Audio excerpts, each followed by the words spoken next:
دعوت اسلامی کی مرکزی مجلس شورا کے رکن حاجی جنید عطاری مدنی کا سفر افریقہ جاری ہے۔ اسی دوران رکن شورا کی شعبہ جامعۃ المدینہ افریقہ ذمہ دار اور نگران نیروبی کاؤنٹی اور دیگر ذمہ داران کے ہمراہ افریقی ملک کینیا کے شہر ملینڈی میں قائم ایک ادارے دارالمدثر لدراست الاسلامیہ میں آمد ہوئی، جہاں ادارے کے ناظم اعلیٰ حضرت مولانا شیخ احمد محمد لالی شافعی مدثر ظلہ العالی نے انہیں خوش آمدید کہا اور ملاقات کا سلسلہ ہوا۔ اس موقع پر ادارے کے ناظم اعلیٰ نے رکن شورا اور دیگر کو ادارے کا وزٹ کرایا، جہاں اساتذہ کرام سے ملاقات کا سلسلہ بھی ہوا۔ اس کے بعد ادارے سے متصل مسجد میں طلبہ کرام کے درمیان رکن شورا نے سنت و بھرا بیان کیا۔ اس موقع پر ادارے کے ناظم اعلیٰ اور دیگر اساتذہ کرام بھی موجود تھے، جبکہ رکن شورا نے طلبہ کرام کے درمیان علم دین سیکھنے کی اہمیت اور علم نافع کے موضوع پر بھی گفتگو فرمائی۔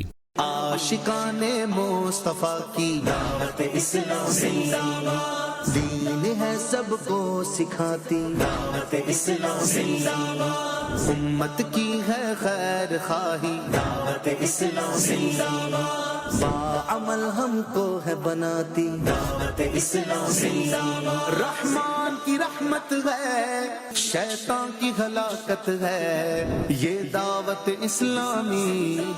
اختتام پر صلاۃ و سلام اور دعا کا سلسلہ بھی ہوا۔